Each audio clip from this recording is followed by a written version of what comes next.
Hey you guys, it's your girl T, and it's about that time for another recap of the Real Housewives of Atlanta. So we open up the scene with Porsha. She's singing in the studio and she's, belting out a song. And the song is about Cordell and her spreading her rings and getting over her divorce. She's really milking this Cordell storyline until the end. So while she's singing, something in the studio falls and she screams, and then that ends her singing career. No, I'm just kidding. Then she ends up walking out the studio. She ends up going up to Candy, and her and Candy start talking. And Candy just kind of looks like she's not really too impressed because Porsha's been kind of pissing her off. And Candy's coming to talk to Porsha about why she has been missing rehearsals repeatedly. And Porsha once again tries to shift the blame, and she's blaming Candy's peoples. And she's like, your people sent us the wrong information. They sent us the wrong dates. And Candy's like, that makes no sense. If they sent the wrong information, how come everybody else was there? You're the only one who hasn't been showing up to rehearsals. Porsha's like, well, let me call my personal assistant and find out what happened. So I'm thinking Porsha's about to sit up here and call a personal assistant that we ain't never heard of, that we don't know.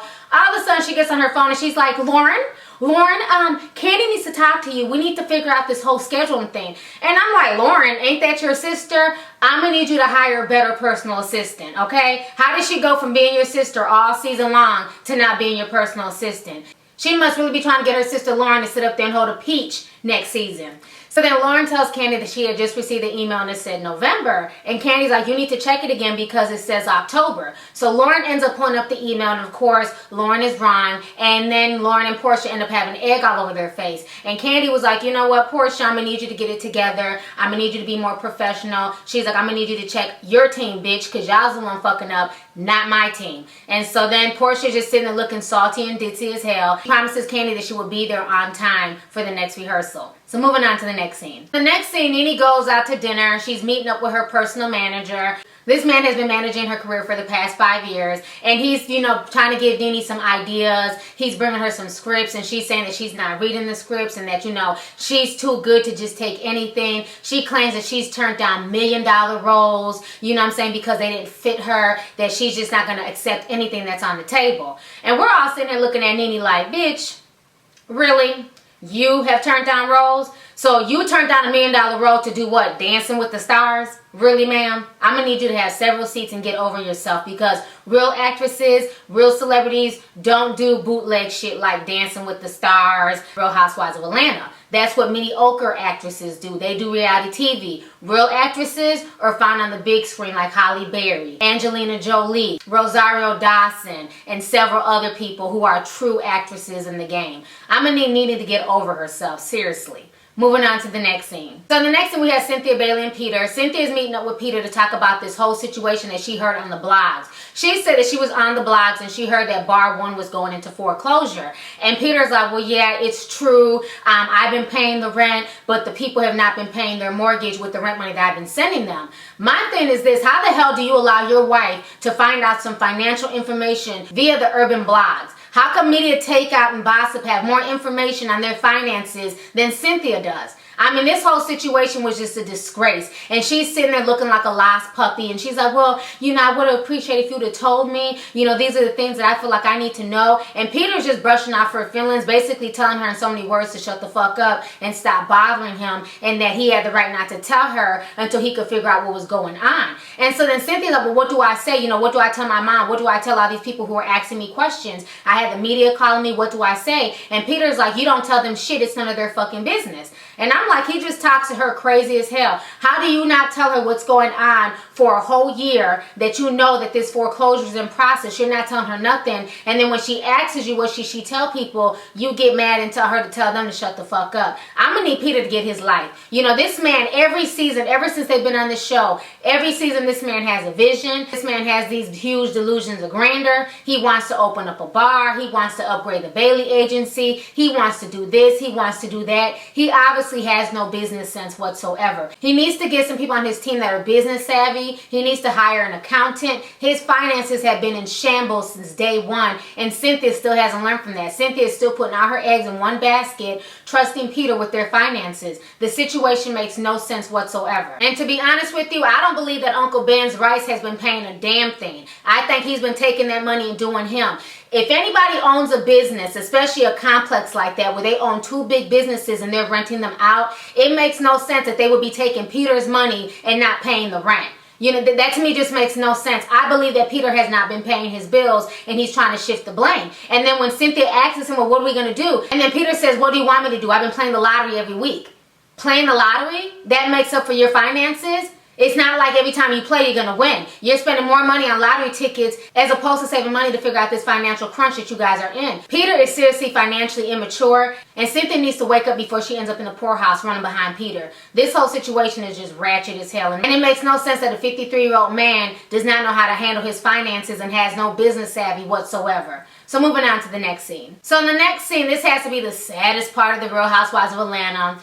Kenya's in the bed and she's literally in tears. Her Aunt Lori comes to visit her and she's in the bed just crying. So Aunt Lori asks her what's wrong. She then proceeds to tell Aunt Lori this long dramatic story about how she went out to the front yard and Velvet was running around the backyard and somehow she got into the neighbor's yard and the neighbor's dog basically ate Velvet.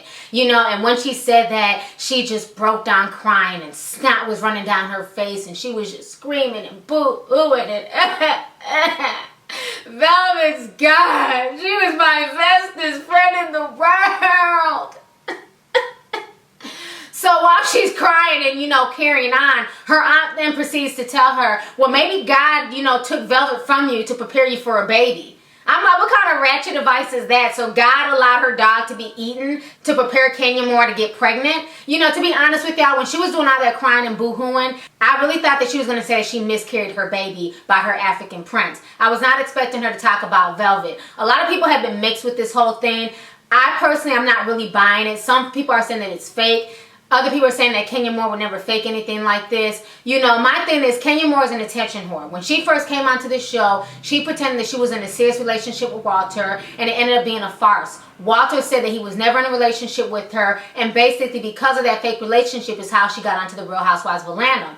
I personally would not put anything past Kenya Moore. Folks were going in on her on Twitter. Funky Dineva was going in on her. Funky Dineva was talking so much shit about her dog dying. The situation was crazy. A lot of folks were really mixed. Some people felt sorry for Kenya. Other folks thought that Kenya was just trying to play it up to create a new storyline for this season because honestly, Kenya has no storyline whatsoever. All Kenya does is stir the pot and start drama. So I wouldn't be shocked at all if Velvet is chilling in a condo in LA and this was all a plot to keep Kenya on for next season.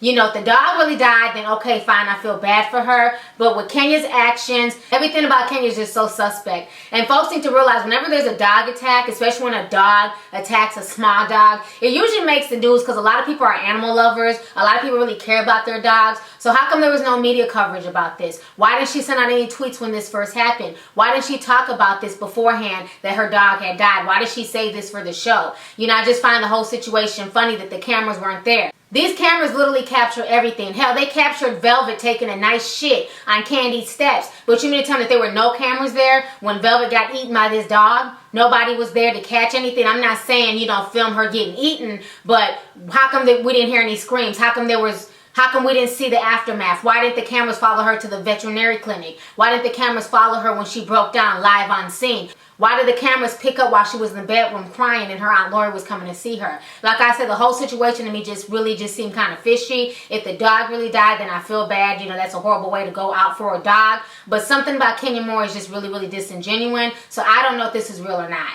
Moving on to the next scene. So in the next scene, we have Candy, and Candy's meeting up with this psychiatrist. His name is Dr. Sullivan, and she's inviting Mama Joyce to come so that way they can kind of put their grievances out there on the table. So Candy has not spoken to Mama Joyce in over 3 weeks, and she feels really bad, and she feels guilty about this, and she's crying to the doctor, and she feels torn that she's being forced to pick between her mother and Todd. And Dr. Sullivan is like, you know, well, you're a 37-year-old woman. Why are you allowing your mother to have this much power over you? And once again, Candy's making up excuses. She's saying because she has a lot of respect for her mother, and that she doesn't want to make her mother angry. So Mama Joyce ends up coming into the scene, and once again she has a screw face on, and Mama Joyce ends up talking to Dr. Sullivan. Candy ends up walking out the room. They're conversating, and once again she's throwing a lot of shots at Candy and Todd. She's saying that ever since Candy got with Todd, she's gained over 35 pounds. She's stressed out. She feels like Todd is using her. Todd left his $90,000 a year job to basically lay up and let Candy be his sugar mama, and she feels like Todd is just using Candy and Todd is an opportunist.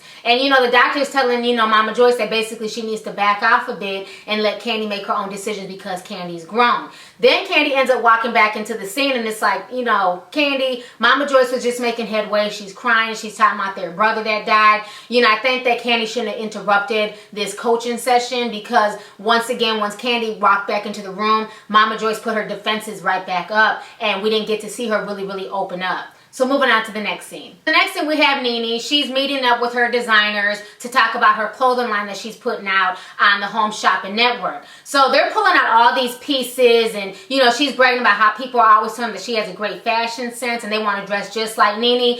I don't know who these people are, but I've been watching The Real Housewives of Atlanta from day one, and I have never seen not one damn tweet of anybody saying, well, where did Nene get that outfit? Or Nene looks bad as hell. Or I want an outfit just like Nene's. I've heard people give Cynthia props. I've heard people give Kenya props on her outfit. I hear people give Marlo props all the time because Marlo can really dress her ass off. And I've heard people give props to Porsha. I have never heard not one person say anything about the way Nene or Fader dress on that show. They are the least fashionable people on that entire show. But Nene swears up and down that folks want to dress just like her. So these people are bringing out all these pieces, and all these pieces just look blah to me. Nothing looks interesting. Nothing looks really, feminine and cute and girly. Everything just looks big. What I'm saying? Everything just looks like big sheets of clothing. I just wasn't feeling it. And then her designer ends up bringing out this big blue curtain, or what I thought was a big blue curtain, but it ended up being a shirt. And Nene puts it on, and she starts modeling and twirling, and yes, honey, this is fabulous, honey. And, everybody will want to wear this, and I'm looking like it's just a plain blue shirt with the sleeves cut out.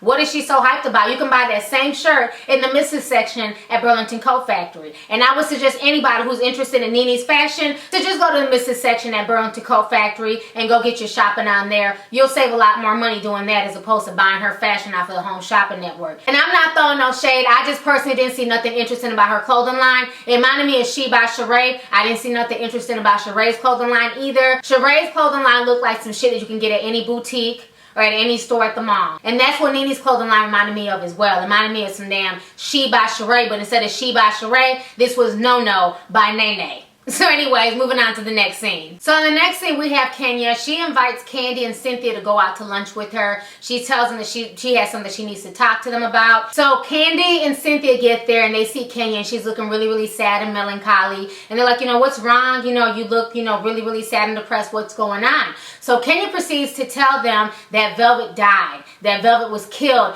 And when I tell y'all, Cynthia's reaction was just over the damn top. This bitch was like, oh my God. She died? What do you mean?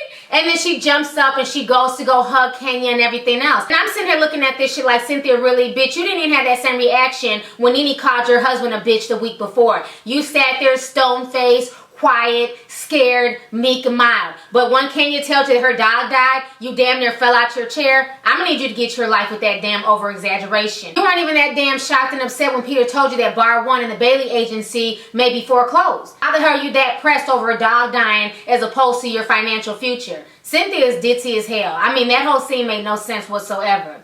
Kandi felt bad as well, but Candy's response was more appropriate than Cynthia's was. Cynthia's response was just over the top and fake. So Kenya's crying once again, and she's talking about doing a memorial service for Velvet, and Kandi and Cynthia said that they'll be there for her. But the real question that I asked on Twitter is, does she plan on having Phaedra Parks and Mr. Willie, perform this funeral for Velvet? It's gonna be interesting to see how that shit plays out next week. Moving on to the next scene. Next scene, Porsha finally decides to show up to Kandi's rehearsal, and of course Porsha is late. Porsha has no professionalism whatsoever. People who are well known in the industry are at Kandi's play. They're on time. D Woods is there. She's, doing her thing. Q from 112 is there. He's doing his thing. And Porsha walks in like a little diva. So Kandi tells Porsha that she needs to get with D Woods so D Woods can basically teach her, the dance moves. So they're practicing and everything. And all of a sudden the director from way up high tells Porsha that she needs to stop practicing, that she needs to talk to her right away. So the director goes up to Porsha and she tells Porsha, you know what, flat out, you're being very unprofessional. I need to know, are you invested in this play? Will you be here? Can we depend on you? And you can tell that Portia's taken aback because she's not used to somebody checking her and putting her in her place. And Portia's like, well, yeah, I'm very invested in this. I'm going to start being here. There was just a mix-up in the scheduling. It wasn't my fault. It was my personal assistant's fault. Once again, not taking any personal responsibility. And the director basically comes off on Porsha like she's Ayanna Van Zandt. She goes off on Porsha and basically tells Porsha that, you know what, she will not be getting too many chances, that there is an understudy learning Porsha's part, and that Porsha needs to step it up and do the right thing and start coming to rehearsals. If not, basically telling her that she can and will be replaced. So Porsha then promises her that she's going to start doing the right thing and that she's going to come to rehearsals. Yeah, we'll see what happens when the show actually starts. Moving on to the next scene. So the next scene, Don Juan and Mama Joyce finally show up for the pre-rehearsal. Candy's on stage acting with Q from 112. So they're singing and Candy's saying all this stuff. And to me, this entire play is basically Candy's passive-aggressive way of telling Mama Joyce what she's put her through her relationship with Todd. You know, instead of Candy being an adult and just telling her mom how she feels, she decides to put it into an entire play/production. And you can tell that Mama Joyce is kind of offended and she feels some type of way. And she ends up walking out with Don Juan. So as she's walking out, they run into Todd, and Todd tells Mama Joyce, you know what, me and you need to talk. I need to speak to you. So they start talking, and Todd is just, you know, literally talking a mile a minute. He's trying to get everything off his chest. And Todd, I mean, I just love his voice. I love his demeanor. He's such a sweet, well-spoken man. And he's telling her, you know what, I'm not trying to use Candy. The only reason why I didn't take those gigs is because Candy didn't want me to, and we wanted to really build our relationships and get to know each other more. I don't wear a suit. I don't work a 9 to 5. I work in production. That doesn't make me a bum. I have money saved up. I don't need to use Candy for anything. And the whole time Mama Joyce is just sitting there with a screw face on while this young man is pouring his heart out to her and telling her that he loves her daughter and that he plans on being there for Candy. And it's sad how Mama Joyce is just treating him. And then she proceeds to tell Todd that I didn't stop liking you, I stopped respecting you. And when she said those words, that made me lose a lot more respect for Mama Joyce. How can you tell someone that you don't even respect them as a human being? That man has done nothing to Candy or Mama Joyce for Mama Joyce to stop respecting him. And I think for her to tell him that was just a slap in the face. But Todd handled it well. You know, he really handled it well. A lesser man would have cussed her out and said, you know what, fuck this, I'm done. I don't care what you think. I'm here for Candy. I don't want no relationship with you.